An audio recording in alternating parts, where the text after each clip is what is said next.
Mi invitada de hoy, doctora Luisa Estela Morales, magistrada y presidenta del Tribunal Supremo de Justicia. Bienvenida. Muchísimas gracias. Una pregunta de género. Invitación. Una pregunta de género. ¿Qué siente una mujer cuando es vilipendiada? Bueno, indudablemente que creo que sería la respuesta lógica lo mismo que puede sentir cualquier ser humano, bien sea hombre o mujer. Lo que caracteriza el tipo de vilipendio en la mujer es cuando se ataca justamente bajo una concepción machista, es decir, utilizando para el ataque la condición de sexista, la condición de ser mujer. Pero indudablemente que el vilipendio es un delito en contra de la dignidad del ser humano y que en todo caso pues debe ser repudiado. ¿Qué siente una magistrada que al mismo tiempo es presidenta del Tribunal Supremo al ser objeto de vilipendio? Siento la responsabilidad de hacer respetar el cargo que se detenta. Yo creo que lo más grave en el vilipendio y que debemos tomar pues ya no solo como vilipendio, sino como ultraje, ¿verdad? Es el atacar a la persona en virtud de representar un poder público. Eso lleva una connotación realmente importante y la prestancia que nosotros debemos dar al desempeño del cargo nos obliga a la defensa, no de la persona en lo personal, valga la redundancia, sino a la persona que detenta el cargo público y la responsabilidad de mantener la autoridad de ese cargo ante el colectivo que está confiando en los poderes públicos. Doctora, aparte de ese aspecto, estaría implícita la descalificación de una persona por el hecho de ser mujer en este caso, es decir, una actitud sexista, la tácita misoginia que se expresa también en el hecho. ¿Qué percibe usted políticamente?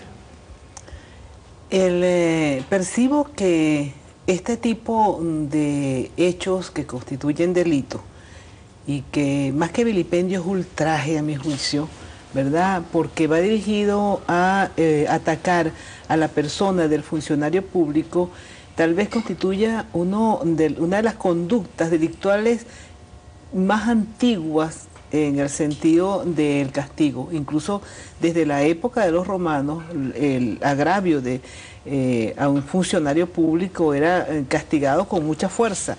Y nosotros podemos decir que en Venezuela, desde el Código Penal de 1873, ya estaba consagrado este delito como agravante. Es decir, que lo que se está preservando, el bien jurídico que se preserva, fundamentalmente es la autoridad pública. Y dentro de la autoridad pública, el concepto de la estabilidad de esa autoridad o de esos poderes. Es por ello que es fácil deducir que cuando se manipula la figura de la autoridad pública y sobre todo de los poderes de esa manera para generar odio al colectivo, se está desestabilizando porque se está tratando de desmejorar la figura de la autoridad. Entonces es indudablemente un delito que reviste una gran connotación desde el punto de vista de lo que significa la autoridad de un país. Cuando se hace con todas las autoridades, es decir, con todos los poderes, indudablemente que es un hecho que debe ser analizado desde un crisol político para determinar cuál es la intencionalidad del delito, cuál fue la intención de producir esa sensación de odio o descalificación hacia los poderes públicos. En el caso concreto que nos ocupa, que es el fotomontaje que publicó un semanario,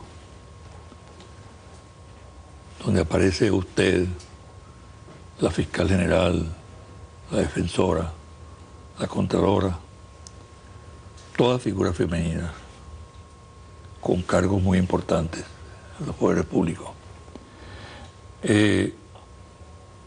¿Cuál fue su reacción al ver aquello inicialmente?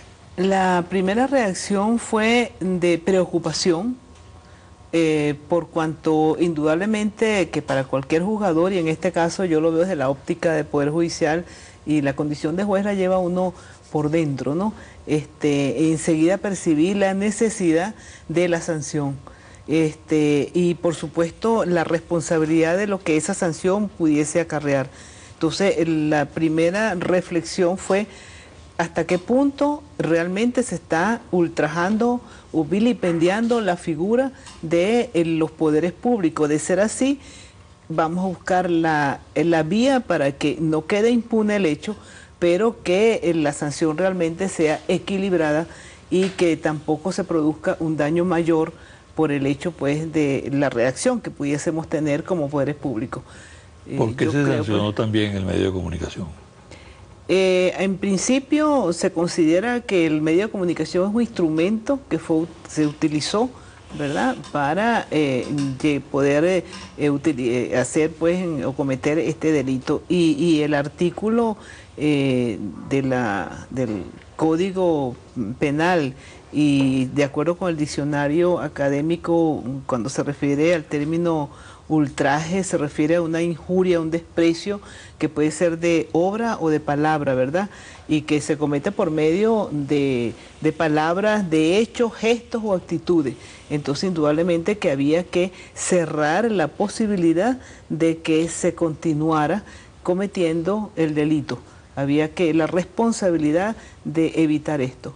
Y luego la juez del caso ponderó, ya lo vimos, tuvimos conocimiento de ello, pues ponderó que tal vez con la medida cautelar de moderar la publicación de este diario, de modo que no se continuara cometiendo el delito, bastaba, y que no era necesario pues mantener el cierre.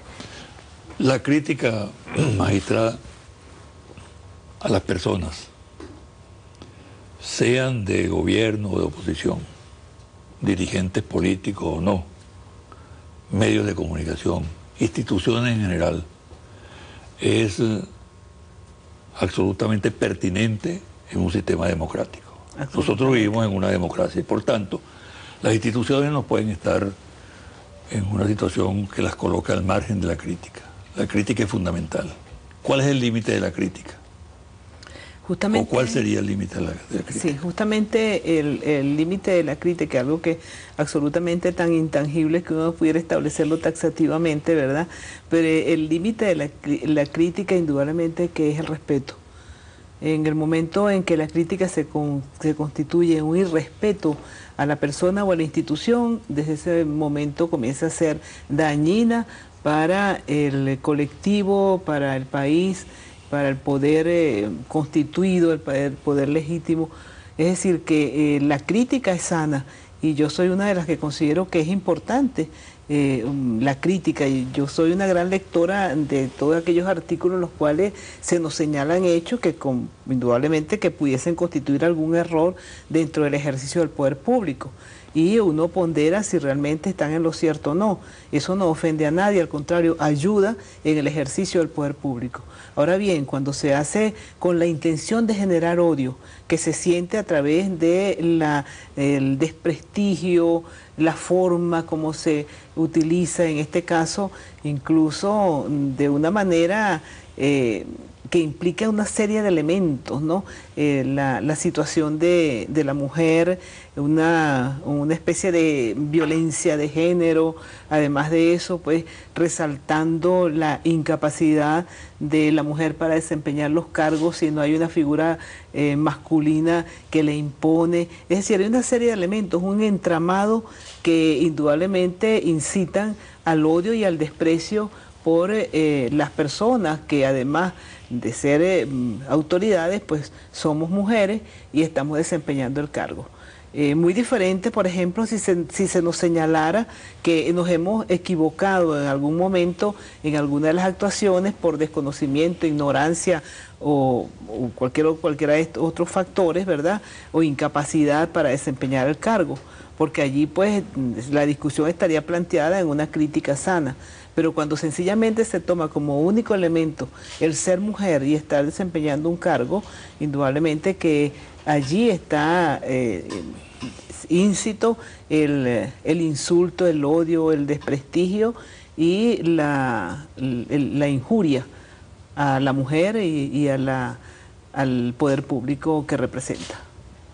Vamos a hacer una pausa, pero yo quiero que al retornar toquemos el siguiente tema, ¿no? Yo creo que la política hay que asumirla porque está en todo, absolutamente en todo, ¿no?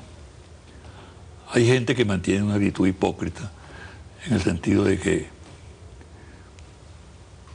hablar de política, expresarse políticamente, es inconveniente en un momento dado. En las últimas semanas ha habido hechos verdaderamente preocupantes.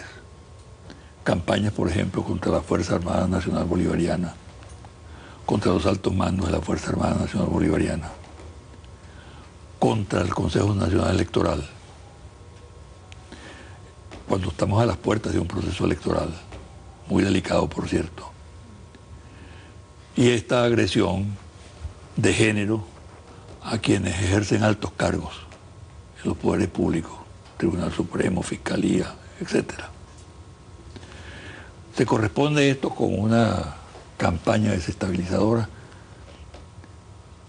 A lo mejor, si usted fuera otro tipo de magistrado, me diría, no me involucro en una respuesta. No. Pero como yo sé que usted tiene definiciones como tal, las tienen todos los que participan en la actual situación venezolana, estén en el gobierno o estén en la oposición. Aquí no puede falsearse la verdad. Entonces quiero que al regresar abordemos este punto.